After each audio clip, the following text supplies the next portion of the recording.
Milk delivered by horse and wagon. I remember when milk was delivered 6 days a week in bottles to homes on West Side by Dick Barker using a horse-drawn milk wagon. The horse knew the route as well as Dick and would stop, go, or turn the corner when necessary, as Dick worked both sides of the street. A smart and well-trained horse.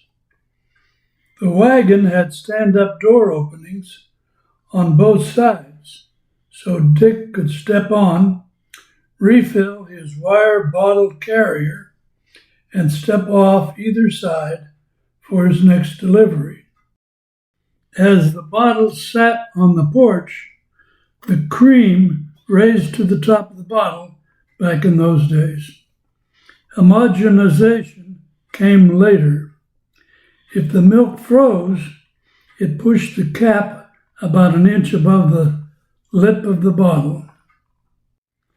Store-to-door grocery.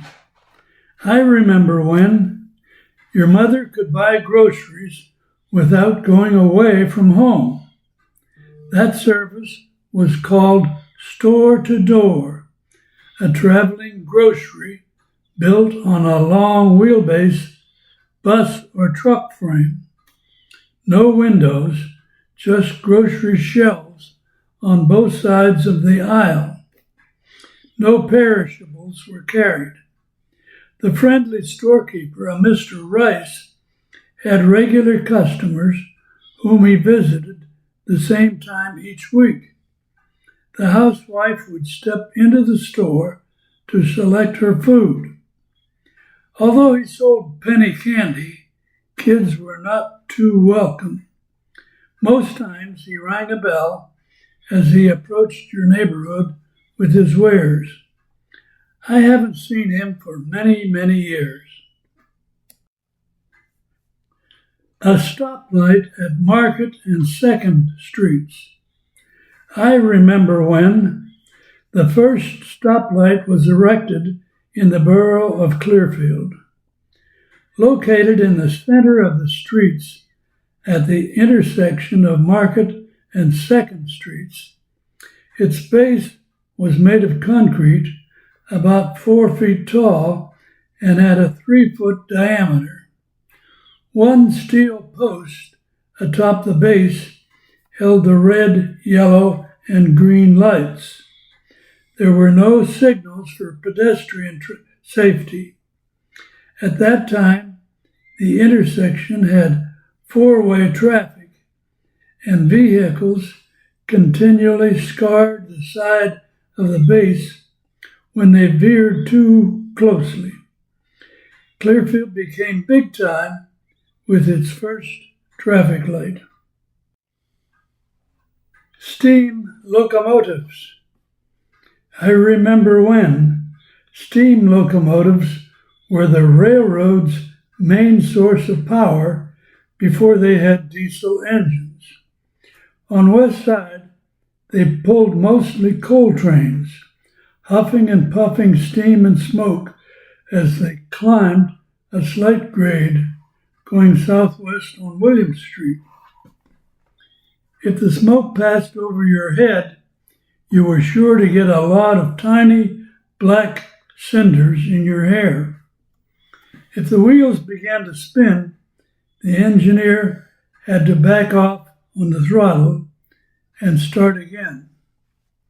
The public complained about the long, slow trains, but they were moving to Market, a large part of our local economy.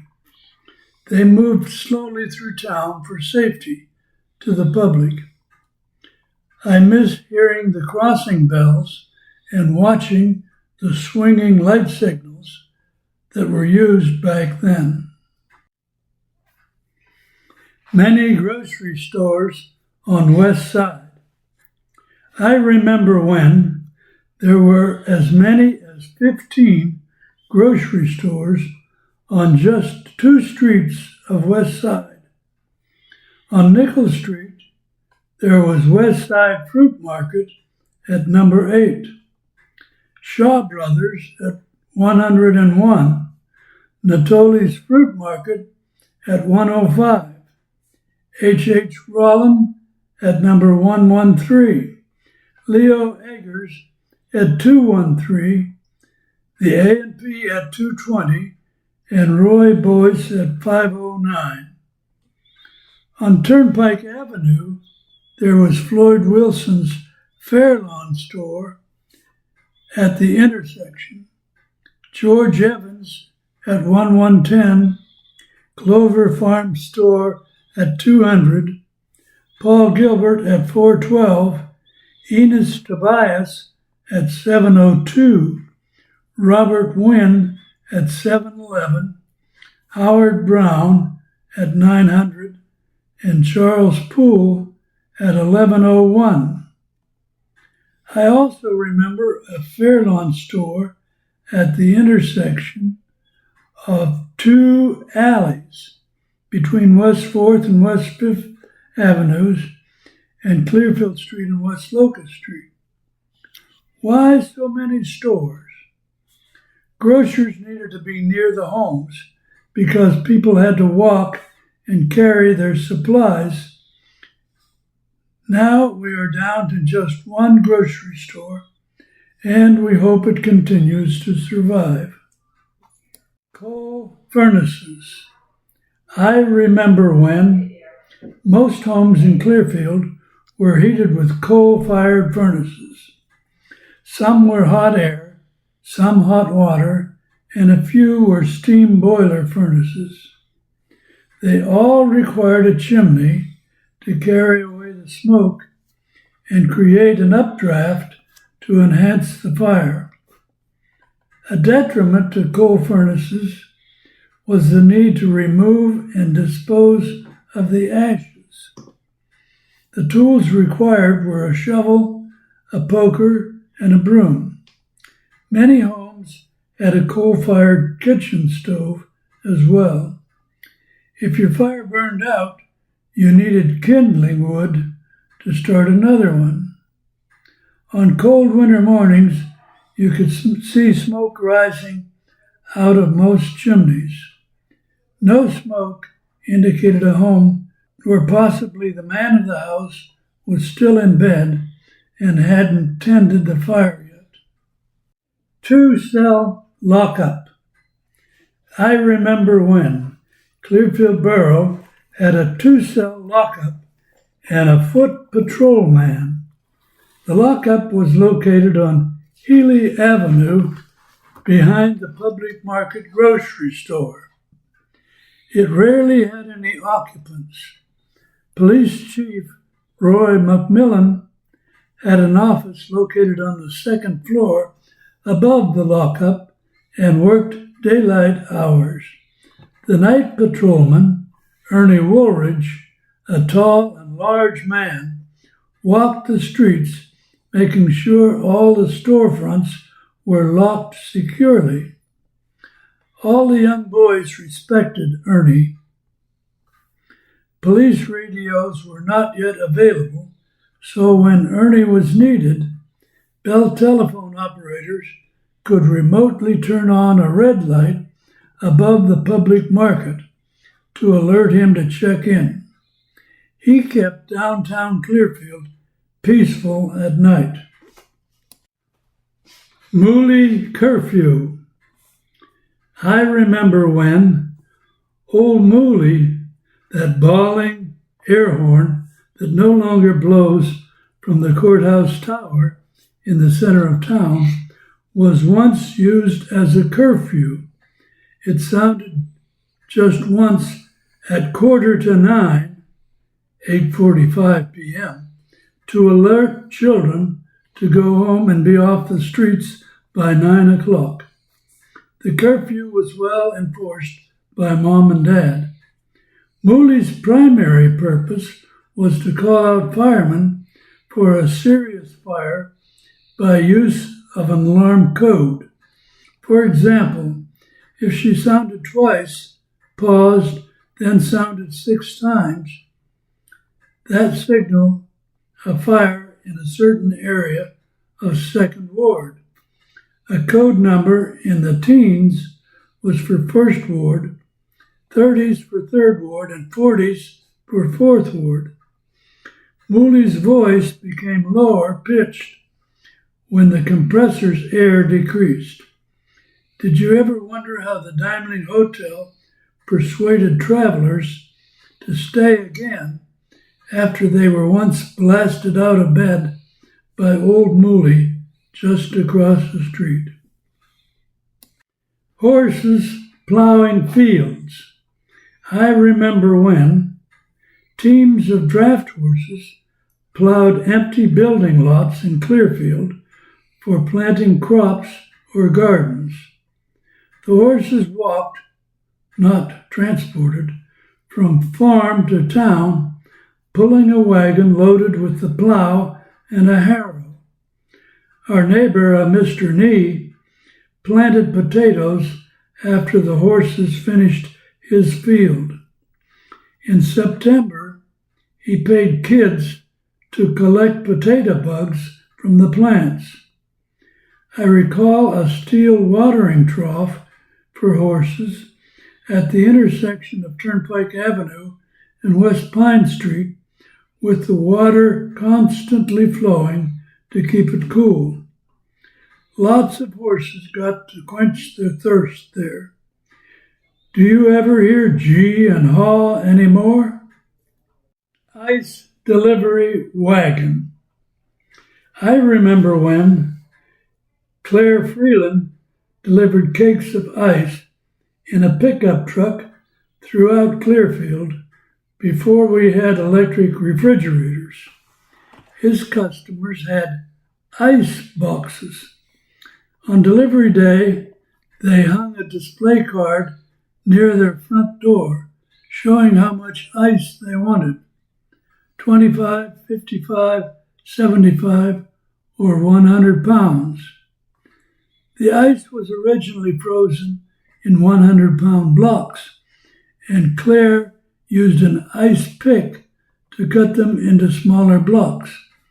This chipping left small pieces in the truck bed. While Claire carried the block of ice into the house using his ice tongs, the kids would take the chips for a cool treat. You can imagine why he never left his ice pick on the truck. Hike at the Dimeling Hotel. I remember when the Dimeling Hotel was maybe the busiest establishment in downtown Clearfield.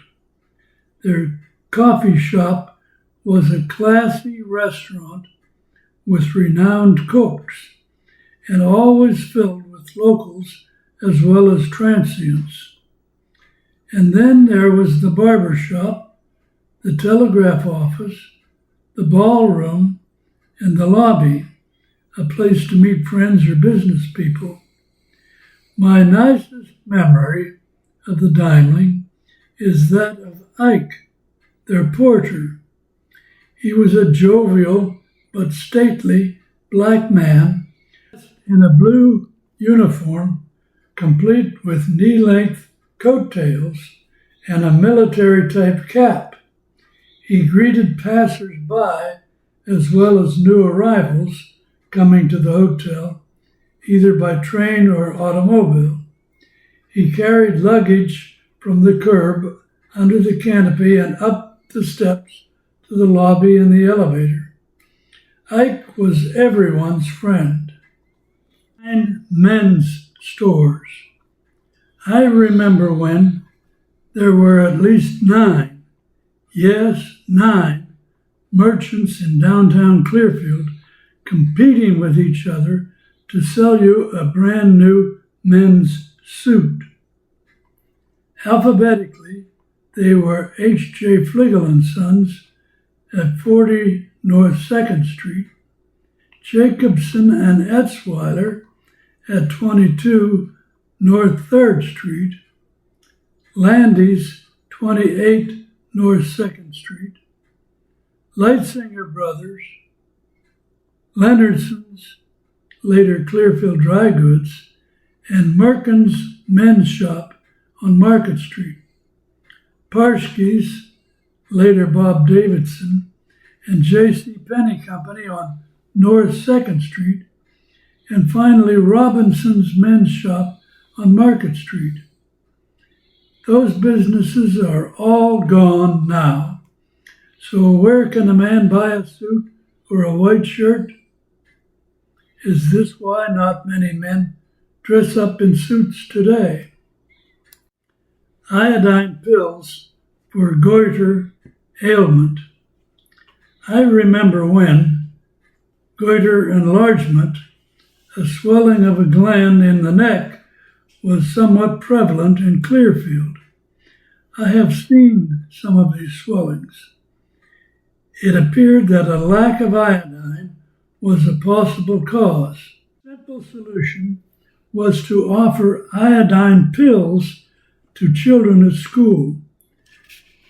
They were called goiter pills as opposed to iodine pills. Once each week, the goiter girl or boy, selected by the teacher, distributed the goiter pills. Accepting them was not mandatory, but parental permission was needed to receive them. Today we have iodized salt to increase our iodine intake. Goiter pills had a licorice or anise taste, and most kids liked them. The river was green with grass. I remember when the Susquehanna riverbed at Clearfield was green.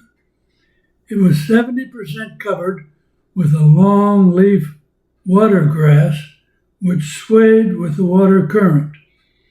This grass flourished so well because of the available nutrients flowing from sanitary sewers dumping directly into the river. Our thanks to those officials who demanded that the sewage be collected and treated. Now the terrible odor is gone. The swarms of bugs are gone. The green is gone, and fish have returned. The river is again a great asset for Clearfield. Whatever the cost, it was well worth it. Now we should make the riverbanks attractive. Twice daily mail deliveries. I remember when the mailman delivered the mail twice a day, 6 days a week, and walked all the way. He didn't need a vehicle. He was the carrier. Large steel rounded-top storage boxes were spaced along the route so he could replenish his load of letters as needed. He was trained to avoid taking shortcuts across the lawn. I recall that the name of our mailman was John Hauser. For outgoing letters, the post office department placed smaller boxes at some street corners. They were mounted on concrete posts about 5 feet tall. All this for a 3-cent stamp and very little junk mail. Neither rain nor snow